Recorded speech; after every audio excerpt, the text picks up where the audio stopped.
That's an interesting question. What's the difference between me wanting to take it all and that being good and that being greedy?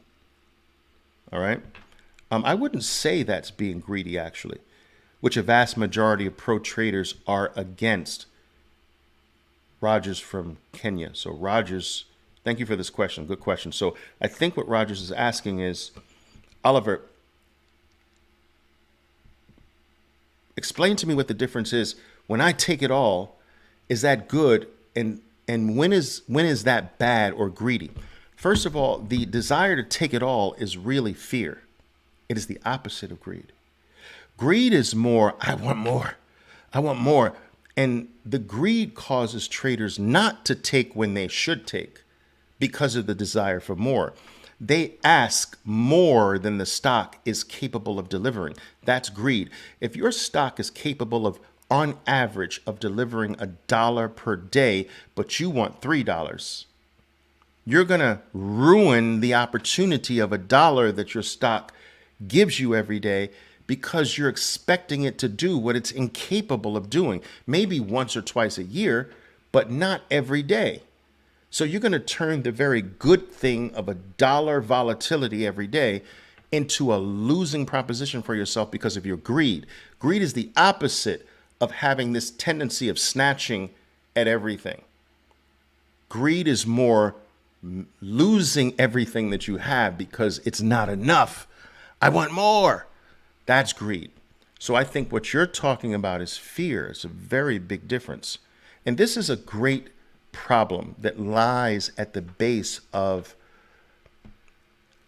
a lot of the loss in the markets. It is the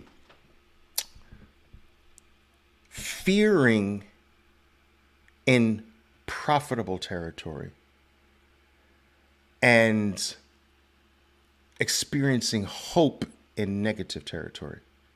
You see, traders, this is backwards. But the vast majority of the world have the game backwards. That's why there's a 92% failure rate, right? What is having the game backwards?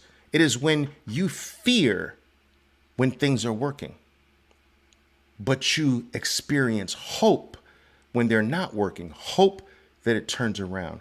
Hope that it stops going down. Hope that I stop losing money. Hope that a bounce happens. Hope that the bad times end. Hope is a dangerous thing in this case. You see, the fear should happen in negative territory, and the hope for more should happen when you're profitable. The hope that your gains continue. The hope that this is a big whale and not a little tiny guppy or a little fish. The hope that the trend continues. The hope that the momentum makes this turns this into a small gain, into a medium-sized gain. The hope and the fear is misplaced with the loser. And so you have to watch what you feel in a trade. I used to journal every single trade, but I also journaled what I felt during the trade. Here I felt fearful. And I discovered this inverse relationship between fear and hope by actually documenting it. And I realized one day after going over a block of 20 trades, like, my God, all of my fear is when I'm winning. Does that make sense? Like, why am I not fearing? If I feared when I was in negative territory, these things would stay small, right? But if I hoped more in profitable territory, my small gains would go to medium and big size gains most of the time. And so we got to turn that around. But how can you turn it around if you're not aware of these things? You see, our greatest problems, they come from the problems that we're not aware of, the thieves in the night that are not seen cause the greatest problem. And I've used this metaphor many times with my traders. Like, think about this, guys. A thief, which in trading is a demon, a bad habit, an idiosyncrasy that is negative, a tendency that leads more to loss than win. These things are your thieves in the night. And a thief in your house at night is the most dangerous when you're asleep and not aware of the thief. He does the most damage when you're asleep. He does the most damage when you don't know he is there, right? But if you were to wake up and turn the light on, what does this thief do? Freeze.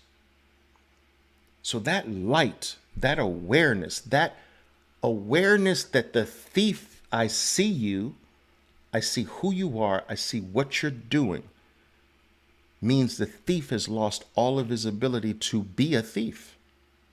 Now he has to become a fighter or a coward and run. And most of them are cowards and run. So a big part of problem solving is to become aware of the problem, become aware of the leaks in the bucket, become aware of the major holes in your trading plan. All right. And once you become aware, you got 80% of that item solved, because the very awareness dissipates the power of that item. And then a few small things can kill it forever.